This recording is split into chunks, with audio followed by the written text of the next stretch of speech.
कार्यक्रम defence special का, जहां पर बात भारत चीन के रिश्तों को लेकर हम करने वाले हैं। क्या अरुणाचल प्रदेश को लेकर भारत और चीन भिड़ने वाले हैं? यह सवाल उस वक्त जिस वक्त एक महीने के अंदर चीन ने चौथी बार अरुणाचल प्रदेश का राग अलापा है।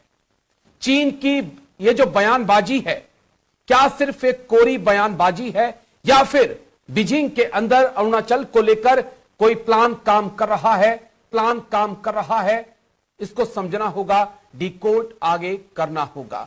क्या गलवान के बाद अरुणाचल प्रदेश में भारत और चीन के बीच तनाव बढ़ रहा है? और अगर बढ़ रहा है तो इसके मायने क्या हैं?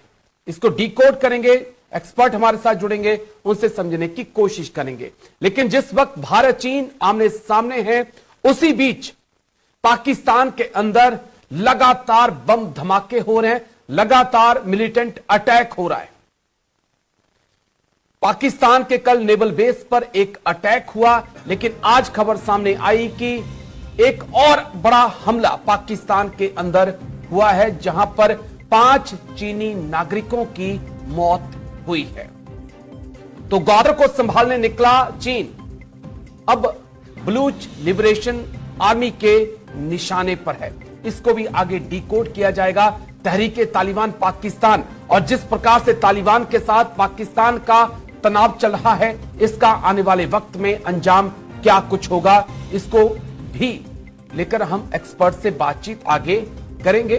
तुर्की और रूस यूं तो बहुत अच्छे दोस्त हैं, लेकिन जिन्होंने मॉस्को में अटैक दिया, उनका एर्दोगन के तुर्की से कनेक्शन निकला है। तो क्या आईएसआईएस का नया सेंटर तुर्की बनता जा रहा है? और अगर ऐसा है तो फिर यूरोप के लिए, एशिया के लिए और खासकर भारत के लिए यह कितना बड़ा खतरा है, समझेंगे। लेकिन शुरुआत बड़ी खबर के साथ। तो बड़ी खबर आपको बता दें, इस वक्त की भारत चीन के बीच गरमाया अरुणाचल का मुद्दा। एक महीने में चीन का 4 बार अरुणाचल पर दावा। सोमवार को चीनी विदेश मंत्रालय ने किया दावा, अरुणाचल भारत का अभिन्न हिस्सा है। भारत तस्वीर साफ कर चुका है। भारत चीन के बीच गरमाया अरुणाचल का मुद्दा। एक महीने में चीन का 4 बार अरुणाचल पर दावा। सोमवार को चीनी विदेश मंत्रालय ने फिर किया दावा, अरुणाचल भारत का अभिन्न हिस्सा है। भारत का विदेश मंत्रालय साफ कर चुका है, भारत साफ कर चुका है, लेकिन चीन लगातार अरुणाचल के मुद्दे को हवा दे रहा है। ग्राफिक्स के जरिए कुछ अहम पॉइंट और उसके बाद फिर चर्चा की शुरुआत। अरुणाचल प्रदेश पर चीन का चौथा दावा। एक महीने में चीन ने 4 बार दावा किया। अरुणाचल प्रदेश को लेकर तनाव गहराया। प्रधानमंत्री मोदी की अरुणाचल यात्रा से बीजिंग को मिर्ची लगी।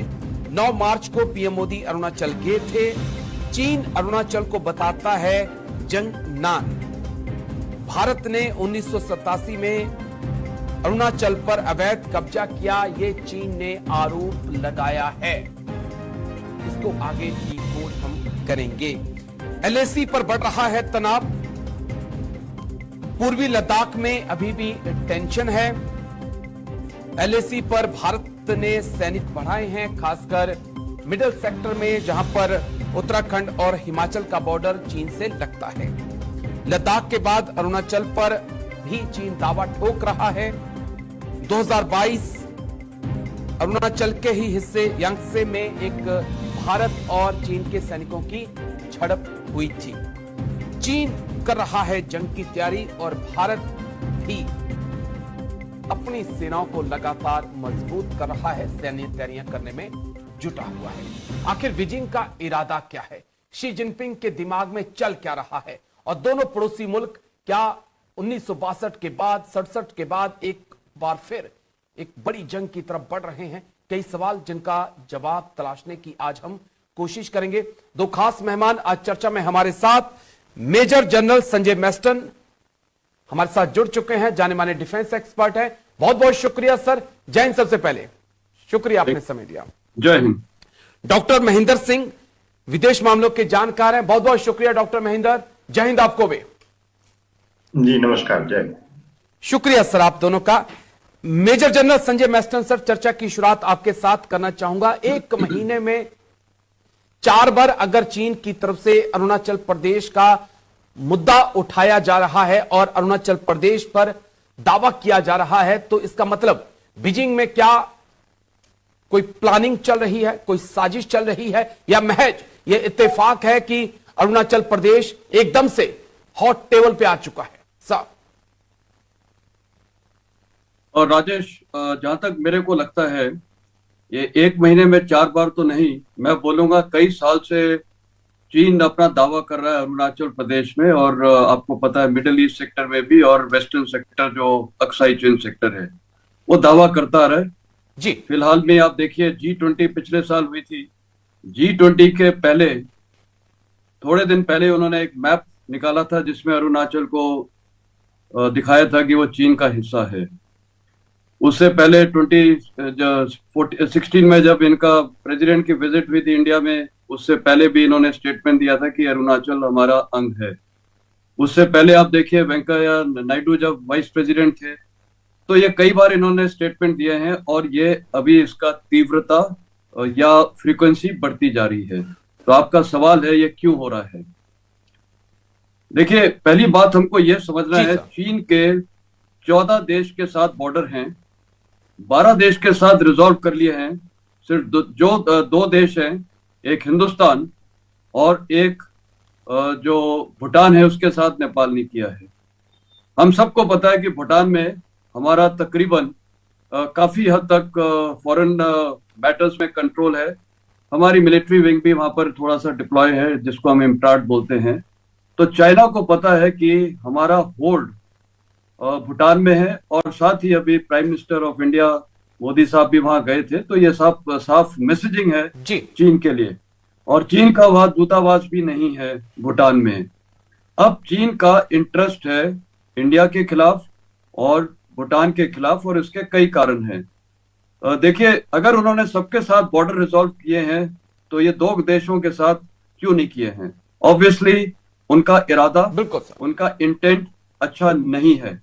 और हमारी जो वल्नरेबिलिटी है खासकर ईस्टर्न सेक्टर में, जब मैं ईस्टर्न सेक्टर बोलता हूं तो भूटान शामिल और उसके ईस्ट में जितना अरुणाचल प्रदेश है, और वेस्ट में आप थोड़ा उसी के जाइए तो जहां मैंने अपनी ब्रिगेड कमांड की थी नथुला में, सिक्किम में, ईस्ट सिक्किम में, तो ये सारा इलाका थोड़ा सेंसिटिव है हमारे लिए, क्योंकि ये लीड करता है सिलीगुड़ी कॉरिडोर को और प्लेन्स ऑफ असम जो ब्रह्मपुत्र वैली है। ये सब देखते हुए चीन को पता है कि टेरेन का एडवांटेज काफी हद तक उनके पास है, क्योंकि वो जो वहां पर एल्टीट्यूड है तिब्बत ऑटोनोमस रीजन में तकरीबन 14 से 18,000 फीट का एल्टीट्यूड है, वो उनको एक काफी मिलिट्री वाइज टैक्टिकल एडवांटेज देता है। उसके बाद देखा जाए, अगर उन्होंने हमारे फॉरवर्ड एरियाज कैप्चर कर लिए तो उसके बाद मोर और लेस, जिसको मैं मिलिट्री भाषा में बोलूंगा, रोलिंग डाउन द हिल्स हैं। तो ये उनको बहुत एडवांटेज है। अब वो बॉर्डर क्यों नहीं रिजॉल्व करना चाहता है और बॉर्डर इश्यू अलाइव क्यों रखना चाहता है? देखिए, कई कारण है, मैं स्ट्रेटेजिक कारण में चलता हूं। एक कारण जो मेरे को समझ आता है, जब मैं as a brigadier military operations directorate में चाइना ही देखता था, देखिए डिस्प्यूटेड एरियाज तो काफी हैं, लेकिन जो स्ट्रेटेजिक लेवल पे है, एक है वेस्टर्न लद्दाख जो अक्साई चीन का इलाका है, और अब दूसरा देखिए ईस्टर्न में जो अरुणाचल का है। चाइना चाहता है कि हिंदुस्तान फाइनली एक दिन ये आना चाहिए कि हम अक्साई चीन रिकॉग्नाइज करते कि वो उनकी टेरिटरी, और तब वो ये आवाज अरुणाचल के खिलाफ उठाना बंद कर देंगे। ये उनका एक लॉन्ग टर्म स्ट्रेटेजिक प्लान है, ये प्रेशर टैक्टिक्स है। हिंदुस्तान कभी भी इसको नहीं मानेगा, क्योंकि चाहे अरुणाचल हो चाहे अक्साई चीन हो, वो हमारा अटूट हिस्सा है। तो अब इससे साफ जाहिर होता है कि ये एक फ्रिक्शन पॉइंट है और रहेगा, और ये फ्रिक्शन पॉइंट कभी टैक्टिकल हालात से देखते हुए ये कल एक मिलिट्री बैटल पे रिजल्ट हो सकता है और हुआ भी है। कुछ पिछले सालों में आप देख लिए, गलवान में हुआ, तो इधर डोकलम में हुआ जो नथुला ब्रिगेड है जहां मैंने ब्रिगेड कमांड की है। तो कहने का मतलब है ये एक प्रेशर पॉइंट रहेगा। दूसरा, उनको ये भी पता है कि हिंदुस्तान एक इंडिया की वर्ल्ड की सबसे लीडिंग डेमोक्रेसी है, और जो बॉर्डर एरियाज हैं, खासकर आप तवांग मॉनेस्ट्री देखिए, वो सेकंड लार्जेस्ट मॉनेस्ट्री है ये लासा मॉनेस्ट्री के बाद। तो उसका भी उनको डर है कि जो एक इंडियन लिबरलिज्म है या डेमोक्रेसी है वो उनके वहां पर जा सकती है, क्योंकि बॉर्डर एरियाज हैं, वो भी एक उनको डर है। वो आपको मैंने मिलिट्री और स्ट्रेटेजिक एडवांटेज उनको बता दिया है, टेरेन एडवांटेज, ज्योग्राफिकल एडवांटेज आपको मैंने बता दिया है। तो ये प्रेशर पॉइंट रहेगा। ठीक है सर, मैं फिर आता हूं आपके अभी पास। यूनाइटेड स्टेट्स ने भी अभी बोला है कि अरुणाचल अटूट हिस्सा है हिंदुस्तान का, और उसने चीन ने यूएस वार्निंग दी है कि ये हमारे इस पे हस्तक्षेप नहीं करिए। तो साफ जाहिर है कि इंडिया और चीन के बीच में भविष्य में फ्लैश पॉइंट होगा, मिलिट्री कॉन्फ्रंटेशन होगी, और ये वो देश है जो डायलॉग और डिप्लोमेसी से नहीं समझता है। अब हिंदुस्तान को क्या करना चाहिए? मैं तो देखिए थोड़ा इस मामले में काफी हार्डकोर हूं। मेरी रिकमेंडेशन है भारत सरकार को कि अगर वो करता है कि हम भी पूरा तिब्बत ऑटोनोमस रीजन को आज मैप्स में दिखाएं कि वो तिब्बत ऑटोनोमस रीजन है, वो चीन से अलग कर दे।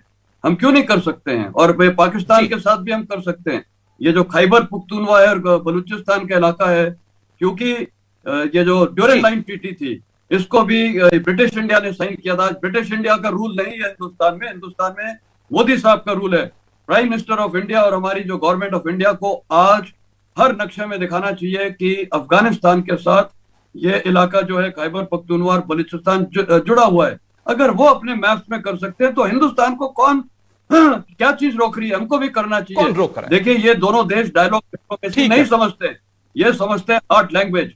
तो military is the last option, लेकिन हमको भी ये मैप्स वगैरह बदलने पड़ेंगे। तिब्बत ऑटोनोमस रीजन को अपना, और हमें इसकी तैयारी करनी होगी। मैं फिर आता हूं सर आपके पास। जी मैं सर, मैं फिर आता हूं आपके पास। डॉक्टर महेंद्र, मैं आपके पास आऊं। डॉक्टर महेंद्र, हमने ब्रिक्स समिट की वो मुलाकात भी देखी जब प्रधानमंत्री मोदी और जिनपिंग साथ थे, लेकिन तनाव दिखाई पड़ रहा था। उसके बाद एससीओ की मीटिंग हो या फिर G20 की मीटिंग हो, कोई मुलाकात नहीं होती है। जिनपिंग भारत नहीं आते और एससीओ समिट में भी मुलाकात नहीं हो पाती है।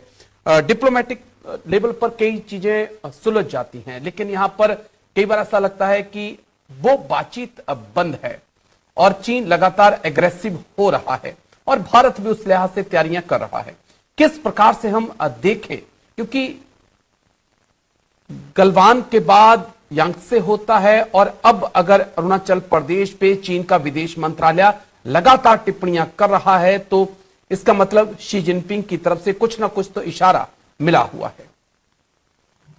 नहीं, देखिए राजेश जी, निश्चित रूप से जो अभी बयान आया है अरुणाचल प्रदेश पे जो है चीन के फॉरेन मिनिस्ट्री स्पोक पर्सन का, वो हमारे विदेश मंत्री के बयान पे उनसे जब कमेंट माना गया तब ये बयान आया। बिल्कुल। तो भारत भी अब चुप नहीं बैठा है।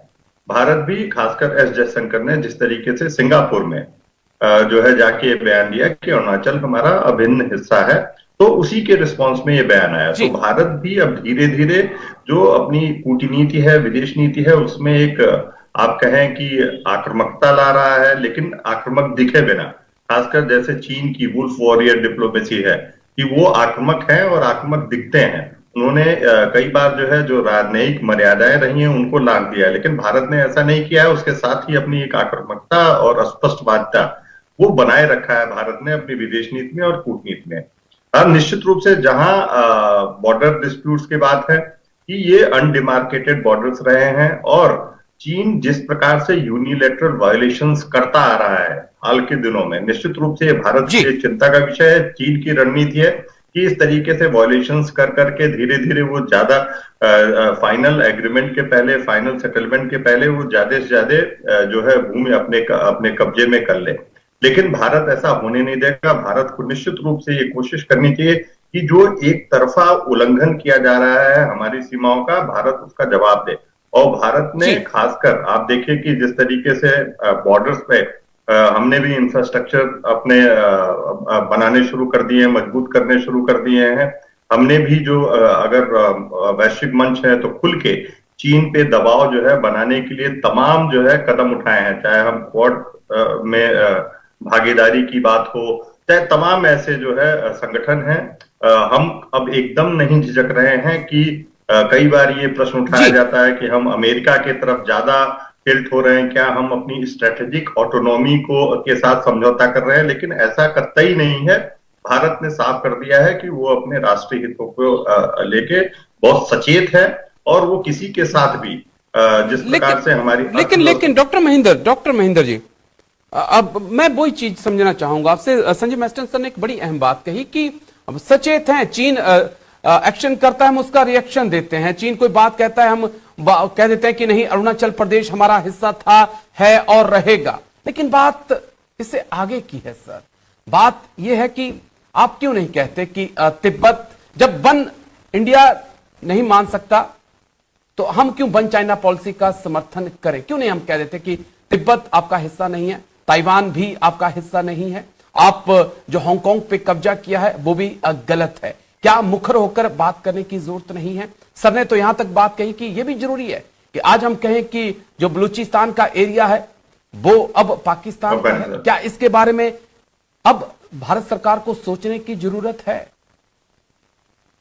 नहीं, देखिए, निश्चित रूप से ये जो है रणनीति हो सकती है, लेकिन देखिए, चीन ने अपनी आक्रामकता तब दिखाई जब वो विश्व की सबसे बड़ी अर्थव्यवस्थाओं में हो गया। उसने अपनी सैन्य शक्ति जो है बहुत ही विश्व के तमाम महाशक्तियों की तुलना में बढ़ा लिया। चीन के अंदर ये आक्रामकता तब आई। भारत भी धीरे धीरे जो है अपने हितों को और मुखर होके के बारे में बातचीत करना शुरू किया है, क्योंकि आज हम विश्व की तीसरी बड़ी अर्थव्यवस्था है, हमारी एक जो है सैन्य शक्ति है। तो निश्चित रूप से ये बातें होंगी और आगे आने वाले दिनों में होंगी। जिस तरीके से जो संकेत आ रहे हैं, अगर हम आज के सरकार की बात करें तो हमने बहुत खुल के जो है कई मंचों पे, चाहे ताइवान हो चाहे जितने भी इंडो पैसिफिक के देश हों, अभी हम फिलीपींस के साथ जो है बातचीत कर रहे हैं, उसको समर्थन दे रहे हैं। तो चीन के खिलाफ, चीन को अगर चीन स्ट्रिंग ऑफ पर्ल के स्ट्रैटेजी से हमें घेरने की कोशिश कर रहा है, तो हम भी नेकलेस ऑफ डायमंड बनाने की कोशिश कर रहे हैं कि उसको उसी की जो है रणनीति से मात दिया जाए। जहां तक ये प्रोपेगेंडा वॉरफेयर है, निश्चित रूप से प्रोपेगेंडा वॉरफेयर में भी हम, इसीलिए मैंने पहले ये बताया कि इस तरफ से जो बयान शुरू हुआ वो हमारे विदेश मंत्री ने दिया। हमने बताया कि अरुणाचल हमारा हिस्सा है और हमेशा हिस्सा रहेगा। तो ये अब जो है इसमें कोई भी झिझक नहीं रही है हमारी विदेश नीति में। एक जो है बहुत स्पष्ट बाध्यता जिसको मैं कह रहा हूं वो हमारी विदेश नीति में आई है। चलिए, मैं फिर आता हूं आपके पास।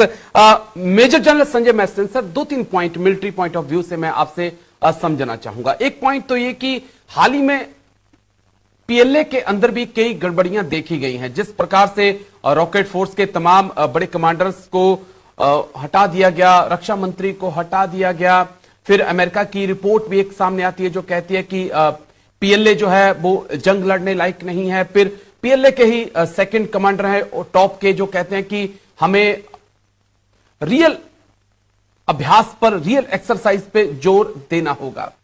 क्या वाकई में, मैं आपसे समझना चाहूं, चीन जो दिखा रहा है, जो इस वक्त एक मुखौटा उसने ओढ़ रखा है कि सबसे बड़ी थल सेना, नौसेना, वायुसेना लेके घूम रहा है, वो क्या वाकई में उसमें इतना दम है, या जो ये रिपोर्ट आई है बीच में ये कहानी कुछ और बयां करती है? सर और राजेश, एज मिलिट्री मैन में बोलना चाहूंगा, हमारी फौज में बहुत क्लियर कट सिखलाई होती है, never under estimate the enemy. अगर मैं आज बोल दूं नेशनल मीडिया में कि वो कुछ नहीं है और हम सब कुछ हैं, वो गलत होगा, क्योंकि हम कभी भी एज अ मिलिट्री मैन दुश्मन को कभी अंडर एस्टिमेट नहीं करते हैं। और इसके उदाहरण आप देखिए, अभी इजराइल हमास में देखिए, मेरे ख्याल इजरायलीज तो ओवर कॉन्फिडेंट हो गए थे और उसके बाद क्या अभी परिणाम हुआ है, वो बोल रहे थे कि हम 1 महीने में सब कैप्चर कर लेंगे। आज तक क्या हुआ है? स्थिति उनके खिलाफ हो रही है। अभी अमेरिका भी उनके खिलाफ खड़े होने लगा है। यूएन सिक्योरिटी काउंसिल रेजोल्यूशन कल पास हो गया है। कहने का मतलब है अंडर एस्टिमेट करना तो बिल्कुल ठीक नहीं रहेगा। देखिए, हर आर्मी हो, मैं तो यहां तक बोलूंगा टेररिस्ट ऑर्गेनाइजेशन, अभी आप रशिया को देखिए, ये 4 टेररिस्ट ने रशिया के बिल्कुल हार्टलैंड में जाके मॉस्को में अटैक कर दिया, जबकि रशिया आज लड़ाई में है, वॉर में है, 2 साल से ज्यादा। सिक्योरिटी हाईएस्ट अलर्ट पे होनी चाहिए। अमेरिका ने उनको 1 महीने पहले वार्निंग भी दी थी। तो कोई भी संस्था को, टेररिस्ट ऑर्गेनाइजेशन को या किसी भी मिलिट्री को अंडर एस्टिमेट करना तो एज ए मिलिट्री मैन के लिए और किसी भी देश के लिए हानिकारक है, क्योंकि वो सही मैसेज नहीं देता है। हर सेना, हर आर्मी, हर ये टेररिस्ट ऑर्गेनाइजेशन अपने लिहाज से तैयारी करती है। वो कितनी तैयारी है देखिए, वही तो एक सबसे बड़ी चीज होती है। मिलिट्री इंटेलिजेंस, हमारी जो एक्सटर्नल एजेंसीज हैं, रॉ वगैरह, उनका काम है ये सारी चीजों को over a period of time को एनालाइज करना। और कुछ चीजें हैं ये पब्लिक में नहीं की जाती है, जानबूझ के नहीं की जाती है, लेकिन कुछ चीजें पब्लिक में कई बार कर दी जाती है, वो मोरल हाई करने के लिए, प्रोपोगंडा वैल्यू के लिए। तो चीन जो जितना भी मैंने देखा है, देखिए वो भी एक प्रोफेशनल आर्मी। मैं खुद चाइना गया था 2005 में, एक एक्सरसाइज देखी थी, first SCO peace keeping exercise. वो एक अच्छी एक्सरसाइज थी उसमें हमने काफी मिलिट्री लेसन देखे।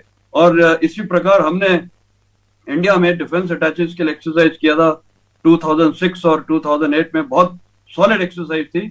और मेरे को याद है वहाँ इजरायली डीए, यूएस डीए, कई डीए बोल रहे थे डिफेंस अटैचेस कि now we know Indian army is the solid army in the world.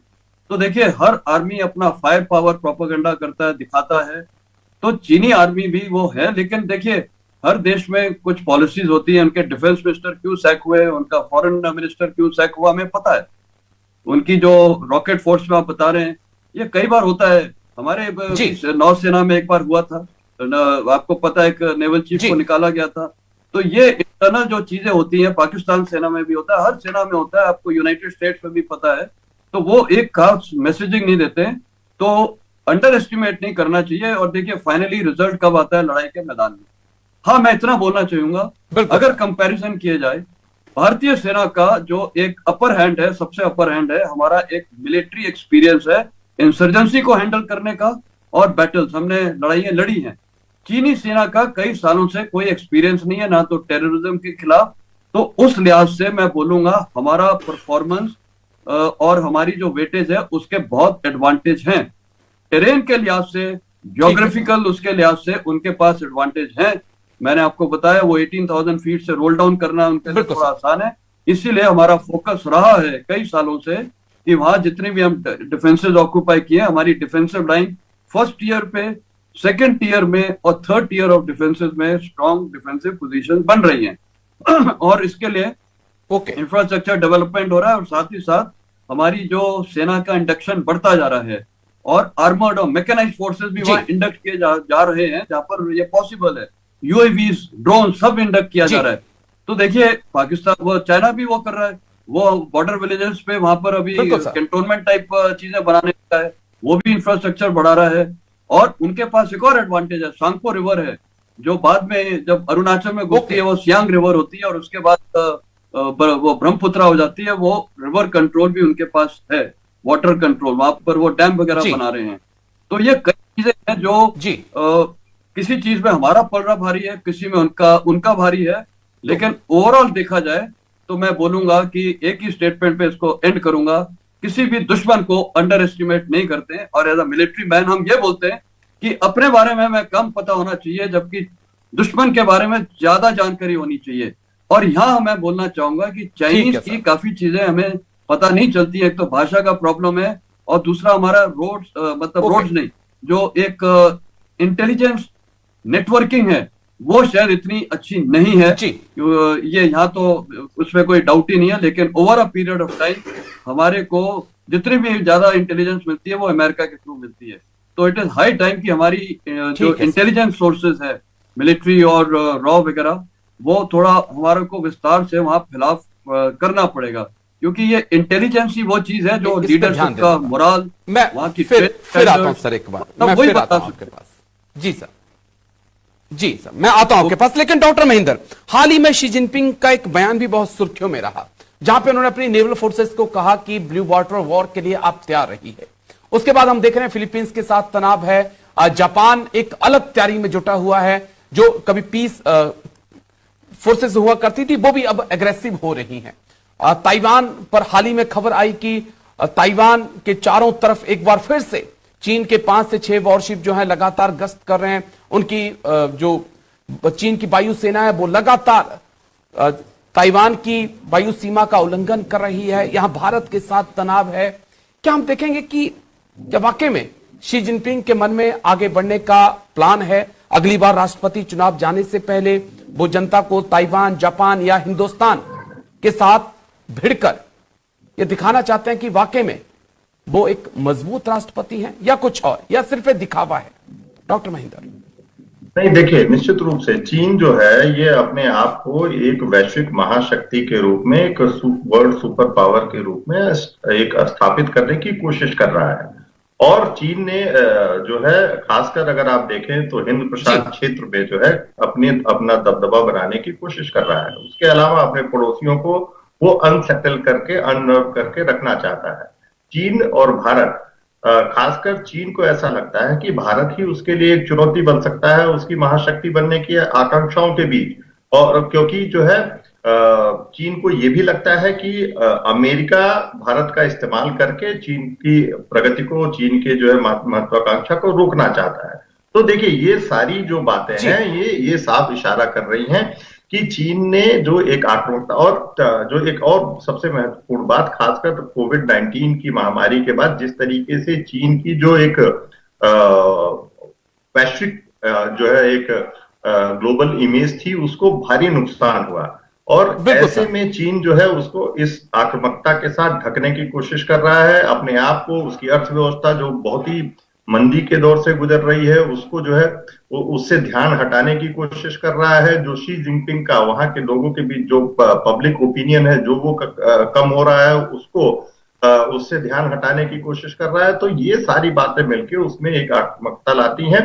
और वो जो विस्तारवादी नीति है उसकी, वो साफ दिखाती है कि वो किस तरीके से, चाहे उसका बेल्ट एंड रोड इनिशिएटिव हो, चाहे वो जिस तरीके से तमाम ऐसे देश हैं जिनको जो है उसने अपने कर जाल में फंसाया। तो चीन की कोशिश है कि वो किसी भी जो है स्थिति में अपने आप को एक महाशक्ति के रूप में स्थापित करे, जो अमेरिका को चुनौती दे सके।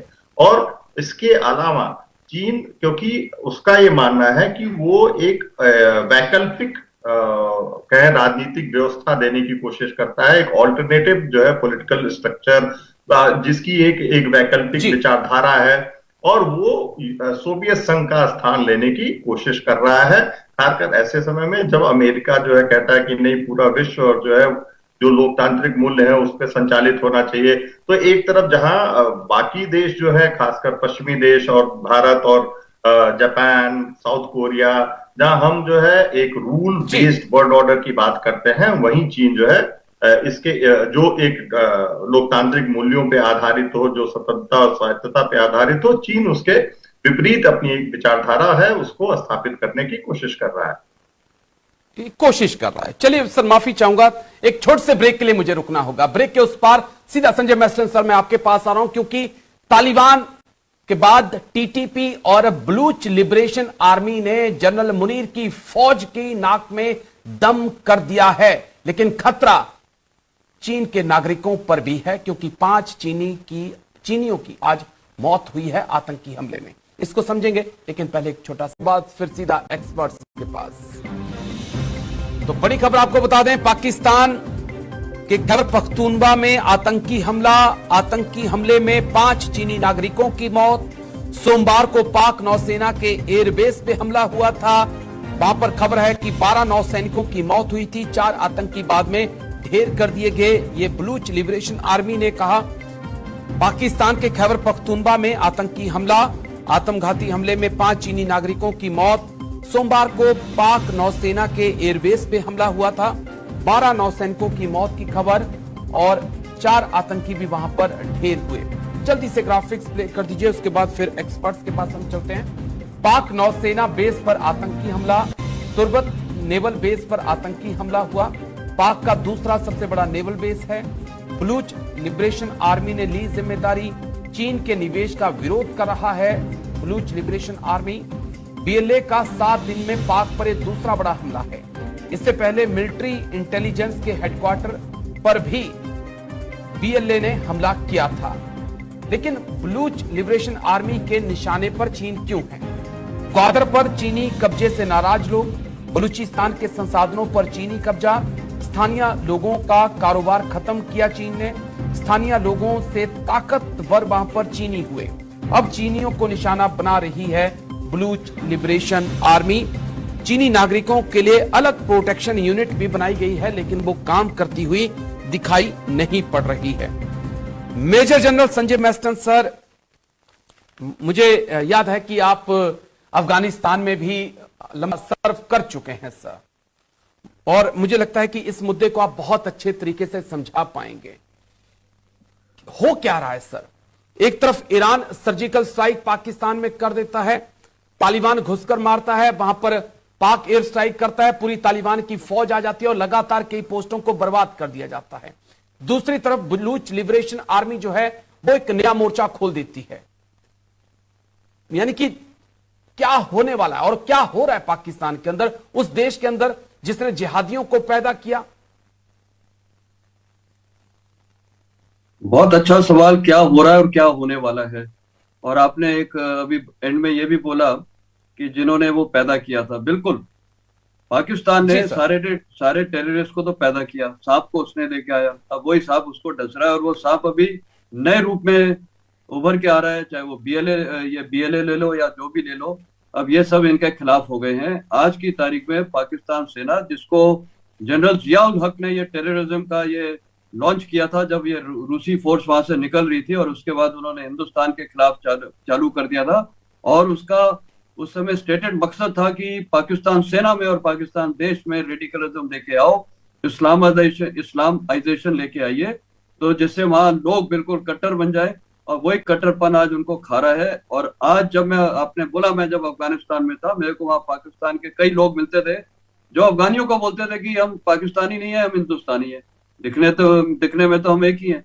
और वो वहां पर पाकिस्तानी ये भी बोलते थे कि वी रिग्रेट पार्टीशन, मतलब वो जो हिंदुस्तान और पाकिस्तान का बंटवारा हुआ था उसको रिग्रेट करते हैं। और यंग जनरेशन बोलती थी कि इंडिया कहाँ पहुंच गया, वहां इलेक्ट्रिसिटी है, सब कुछ है, हमारे देश में 24-24 घंटे इलेक्ट्रिसिटी नहीं होती, बुरे हाल है। तो यह कहने का मतलब है क्या हो रहा है, तो बहुत क्लियर है कि वही टेररिस्ट है, उनको अटैक कर रहे हैं, और आज वो टोटल इंस्टेबिलिटी की ओर है। उनकी इकोनॉमिक हालात बहुत खराब है, पॉलिटिकल हालात बहुत खराब है। उन्होंने एक्स प्राइम मिनिस्टर को गिरफ्तार कर दिया, जो भी चार्जेस हैं।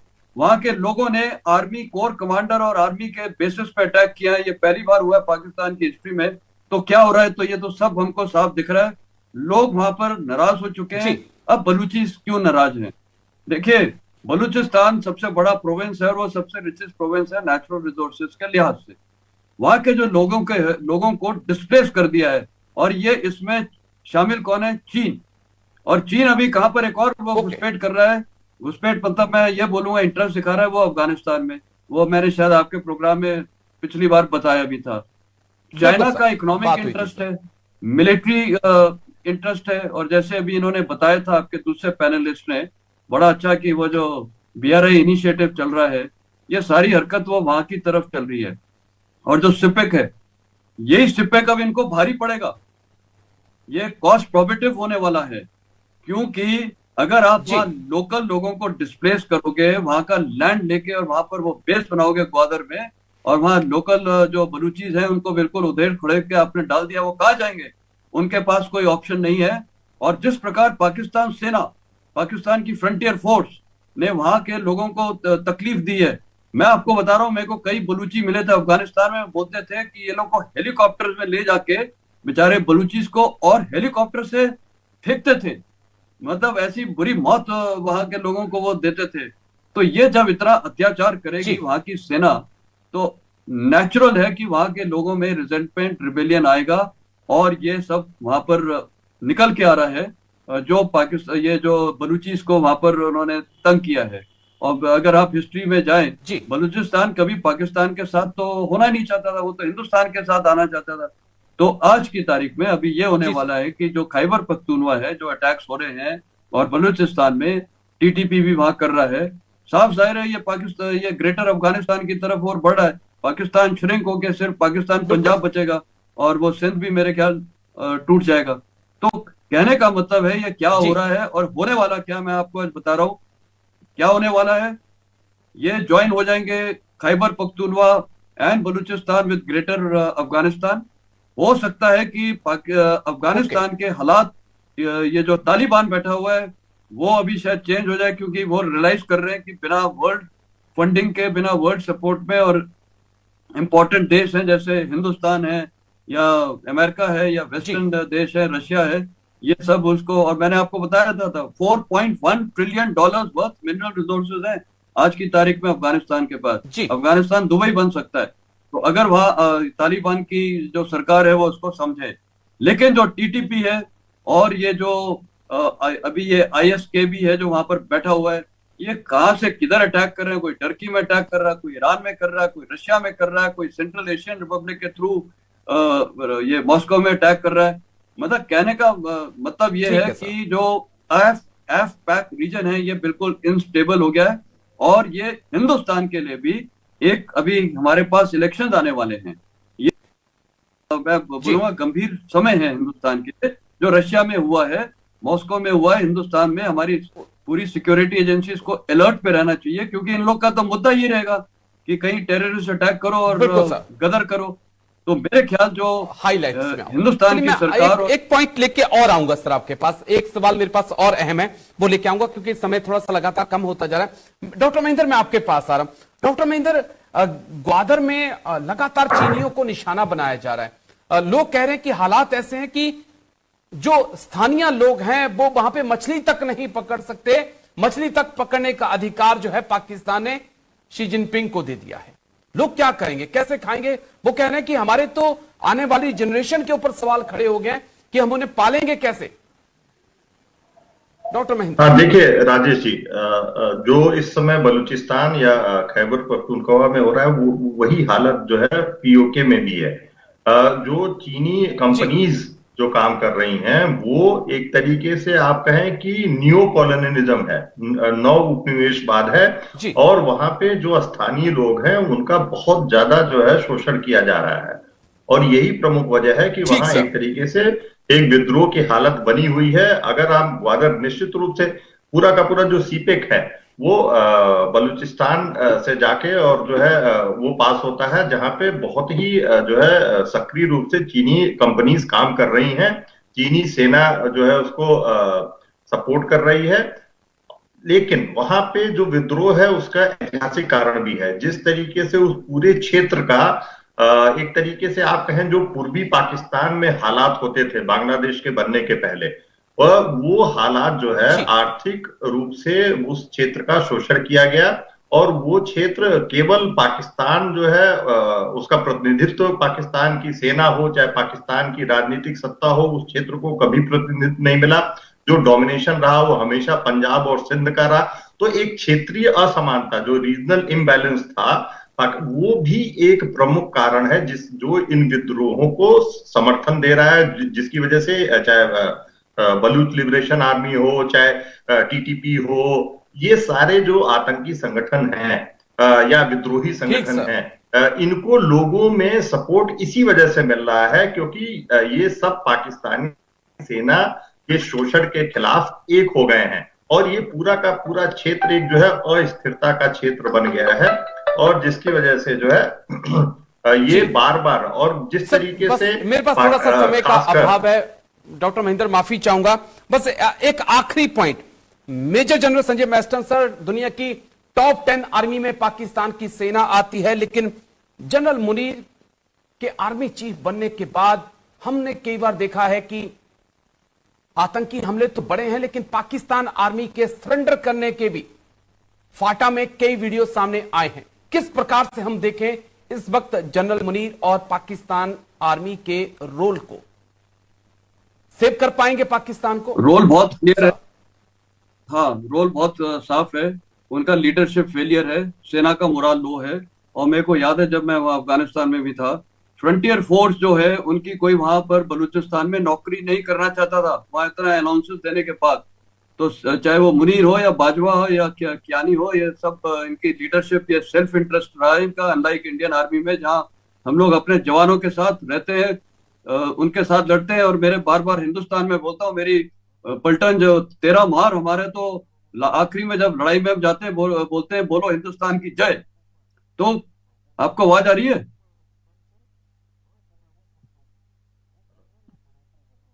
हेलो।